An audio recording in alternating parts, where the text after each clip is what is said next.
This is a very interesting comment. I have to keep it here because I have not my glasses on.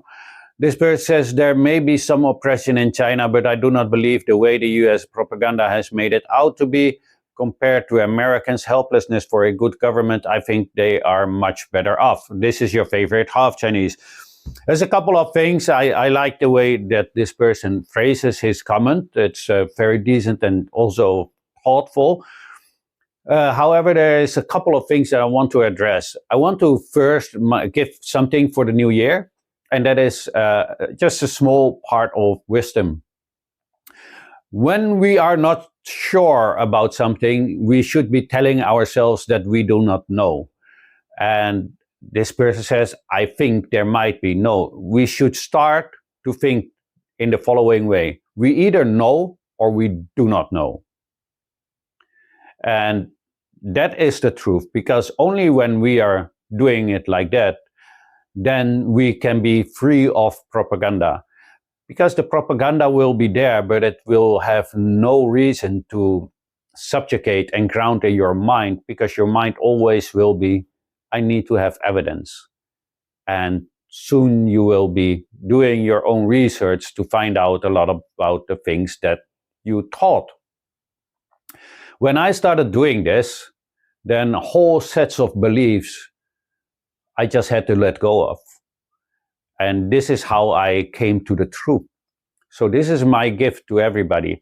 If you are not sure, tell yourself, I don't know, not I think. So the other thing is, when we're talking about oppression, in the West we have those buzzwords.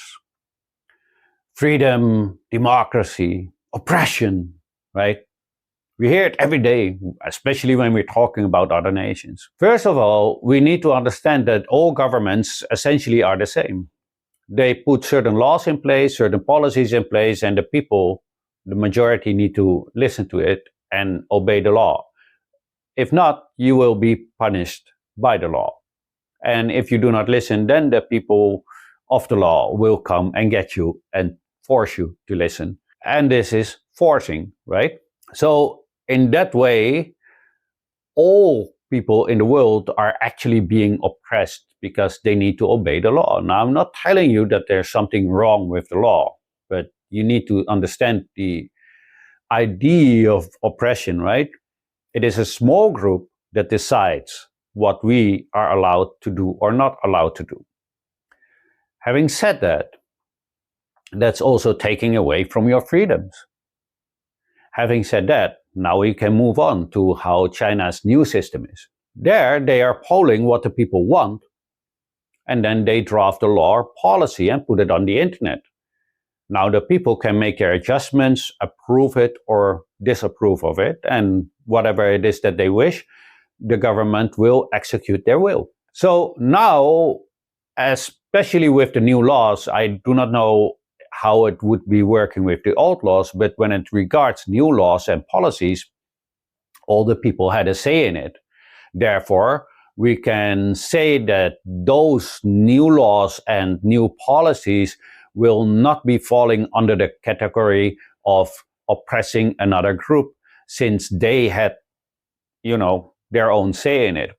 Now, having said that, there might be people that say, but I didn't like the law, so I feel oppressed. And that is true. But if you believe and look at it from the framework of democracy, where the majority rules, and you believe in that, then you are still not oppressed. You just lost the vote, right? So there is something to think about for everybody. In every country, you have a law that is allowed in another country or not allowed in another country. It doesn't mean one is having more or less freedom, right? Give an example. In the United States, you're allowed to carry a gun, but not allowed to drink on the street. In China, you're allowed to drink on the street, but not allowed to carry a gun. It's always an easy example to show that there are laws that are allowed and laws that are not allowed you to do certain things. So from the Chinese point of view, should they be saying that the United States isn't free or the Netherlands isn't free because we're not allowed to drink on the street? Of course not. It's just a different law. And that's how it goes. There's nothing to it other than that. And can the United States, the Americans, or the Dutch people say that the Chinese people are not free? No, of course not. Because they are allowed to do other things that we are not allowed to do. And certain things that we are allowed to do, they're not allowed to do. So it's the same, right? So we either all are free or we all are not free. We either are all oppressed or nobody is being oppressed. And we need to have that open mindset to start to think what is really going on. And therefore, again, my little gift, if we are not sure, then we just don't know. This was your favorite half Chinese. Please let me know what you think of this in the comment section, but please keep it respectful. We're not uncivilized barbarians, unlike some others. And don't forget to like, share, and if you have not yet, then follow. And as always, have a great day.